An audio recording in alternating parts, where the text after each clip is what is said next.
গেল কয়েক বছর টি-20তে ঈর্ষণীয় উন্নতি করেছে বাংলাদেশ। ছক্কা মারায় এগিয়েছে, কিন্তু তারপরও র্যাঙ্কিংয়ে পড়ে আছে সেই 10 নম্বরে। শুধু তাই না, সেই 10 দলের মধ্যে বাংলাদেশ ওভার প্রতি রান রেট তলানিতেই।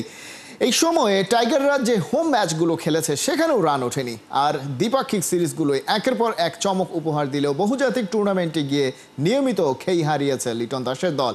পরিসংখ্যানের পাতা থেকে সবকিছুর বিস্তারিত থাকছে রিপোর্টে।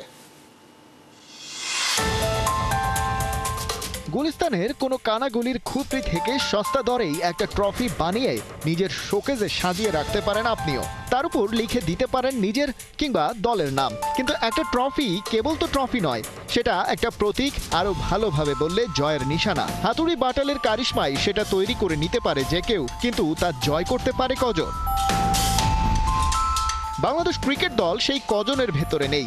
জিততে পারেনি কোনো মাল্টিন্যাশনাল টুর্নামেন্টের শিরোপা। যদিও সাদা চোখে দেখলে মনে হতেই পারে গেল কয়েক বছরে অন্তত টি-20তে বেশ ভালোই করছে বাংলাদেশ। কিন্তু পরিসংখ্যান বলছে লিটন দাসের দল হয়তো ভালো খেলছে, কিন্তু বাকিরা খেলছে তাদের চেয়েও ভালো। এই স্ট্যাট সাজাতে আমরা হিসেবের আওতায় নিয়েছি ক্রিকেট দুনিয়ার গেল 2 বছরের পরিসংখ্যানকে, যে টাইম স্প্যানের এন্ড মার্ক চলতি এশিয়া কাপে বাংলাদেশ আফগানিস্তান ম্যাচের আগ পর্যন্ত। বিবেচনায় রাখা হয়েছে টি-20 র্যাঙ্কিংয়ের প্রথম 10 দেশকে, কারণ লিটনরা গেল কয়েক বছরে ভালো খেললেও র্যাঙ্কিংয়ে পড়ে আছে সেই 10-এই।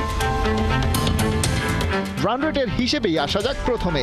গেল 2 বছরে টি-20তে রান রেট পার ওভারের র্যাঙ্কিংয়ের শীর্ষ 10 দেশের মধ্যে বাংলাদেশ সেকেন্ড লোয়েস্ট। সামান্য কিছু ব্যবধানে রয়েছে আফগানিস্তানের এক ধাপ ওপরে। তবে 5 বছরের হিসেব টানলে আবার টাইগারদেরকেই নিচে রাখতে হয় সবার।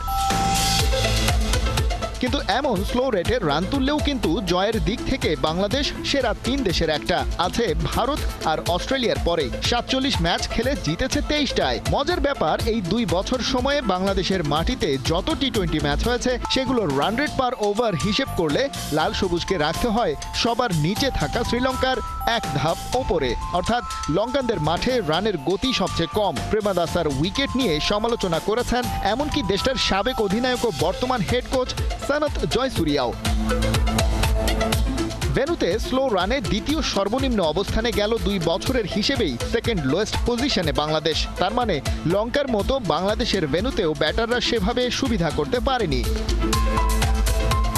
এই ঘটনার প্রভাব দেখা যাবে বাংলাদেশ আর শ্রীলঙ্কার মাল্টিন্যাশনাল টুর্নামেন্টের পারফরমেন্সে। টাইগাররা যে গেল 2 বছরে টোটাল 47 ম্যাচের 23টি জিতেছে, তার মধ্যে এমন টুর্নামেন্টে জয় মাত্র 6টি, খেলেছে 12 ম্যাচ। এই 6 জয়ের 2টি আবার এসেছে এশিয়ান গেমসে, যেখানে কোনো দলই পাঠায়নি তাদের মূল স্কোয়াড।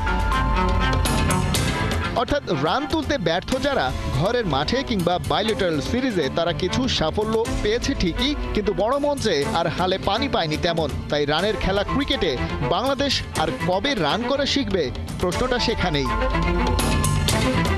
খালিদ জামিল, 71।